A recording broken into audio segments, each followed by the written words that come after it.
I like that guy. Because the greatest love of all is happening to me. I found the greatest love of all inside of me. The greatest love of all is easy to achieve. Learning to love yourself. It is the greatest love of all. I believe the children are our future. Teach them well and let them lead the way.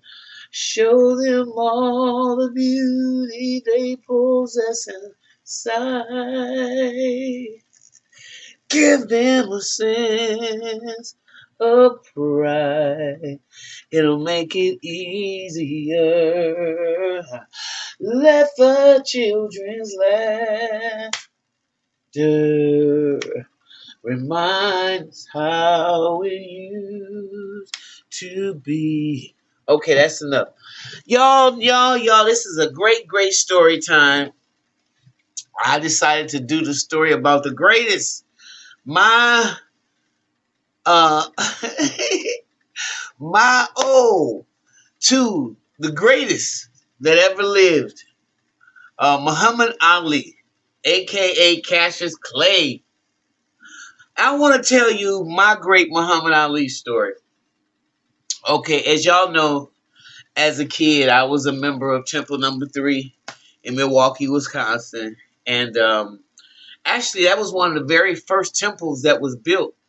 I think number 1 is in Detroit, right? Number 2 is in Chicago. And number 3 is in Milwaukee, or it's either vice versa. Number 1 is in Detroit. Number 2 is in Chicago. Number 3 is in Milwaukee. Either way it go. An early part of my youth, I spent a lot of time in the Nation of Islam, where I saw people like Louis X, saw people like Muhammad Ali, and these Louis X. I said him already. Henry X is what I meant. These guys, Ahmed, Muhammad, all these guys were a part of my youth. And of course, I had a falling out with religion, period. And so I always contend that religion split my family down in the middle. So I really didn't want anything to do with religion. And for a long time, I was mad at everybody that was associated with church. And I was mad at everybody that was associated with the Nation of Islam because once Malcolm got killed, I just didn't. I was just a very distraught child. Okay, but the great part of our lives was always Muhammad Ali, who was a big kid. So this particular story is about when Muhammad Ali. This is after Muhammad Ali beat George Foreman for the third time. And he became, I think, champion for the third time, right? Yeah, I think he became champion for the third time. Now, while he was in Milwaukee, and of course down at the Temple, he decided he also was on a college circuit to do a speech at University of Wisconsin, Milwaukee. So that's where we all went. Everybody goes down to the University of Wisconsin, Milwaukee. Muhammad Ali was retired at that time, actually, because he had beat everybody up. And I guess he was just bored with himself. So, as he was in Milwaukee, and then he decided to come down to the college and you know, talk, give a speech to the Black Student Union. There was one guy that kept, to me, just he kept raising his hand, and it was a Caucasian dude, and he kept raising his hand, and he kept asking Muhammad Ali, would he come out of retirement, and why don't he come out of retirement to fight Larry Holmes? And that's what he should. He should come out. Was it Larry Holmes? Yeah. No, or it was yeah, Larry Holmes. He needed to come out and out of retirement to fight Larry Holmes, and that it was important for his boxing legacy for him to come out. And a lot of us from the temple was sitting in the back, because of course the NOI was placed in the vicinity, always are. But there was a lot of brothers that weren't in the NOI, but they were looking very uncomfortable with the question. They kept looking at that guy like, why don't you shut up and stop asking him this same damn question? Because you already know if you keep on asking him, he's going to change his mind and he's going to come out of retirement. So, of course, this went on for a few more minutes. And I looked at my brother, too. And he looked at me like, he said, this guy is going to come out of retirement. He was like, no, please. No, please, please, please. And I think matter of fact, it was Larry Holmes. I was going to say Trevor Burbick, but it was Larry Holmes. So as he kept going on, no, I'm retired, and I'm glad I did something no other boxer has done in the heavyweight division, and yada yada yada yada yada yada.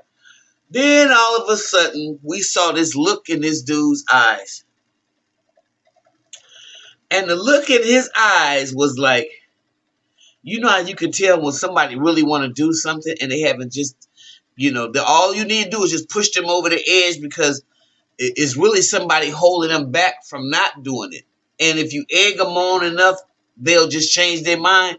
Well, that's the kind of look Muhammad Ali had on his face. And next thing you know,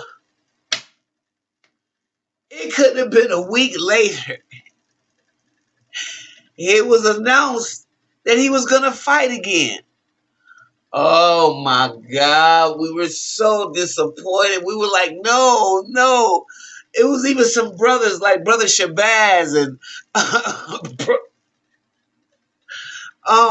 Brother Jerry X was like, no, no, no, no. Why did we bring him here? Why? Because when he came to Milwaukee, they asked all the wrong questions. And so it was like, why are you falling for this, and why would you do it? Well, needless to say, he fought Larry Holmes.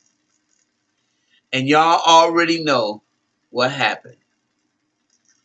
It was so sad. It was so bad. Larry Holmes didn't want to do it. We didn't want Larry Holmes to do it. But it was done. And Muhammad Ali got his butt whipped, handed to him on a silver platter. It was one of the most hurtful days of my life. It was one of the most hurtful days to watch my youth sports hero get chided into having another fight and it seemed like in my mind, being pressured, and he couldn't stand up to the pressure. That was crazy. I don't know if some of y'all out there got a Muhammad Ali story, because Muhammad Ali was everywhere. He touched so many people, and there are so many people who have a personal story with and about Muhammad. So if you do, I would like for you to comment below. But that is my story time today. Muhammad Ali, the greatest fighter, who did not know how to stop. He did not know how to put those damn gloves up and just say, I want to chill. And he was such a big ham. Rest in power, Brother Muhammad. Rest in power. I'll see y'all in the next video.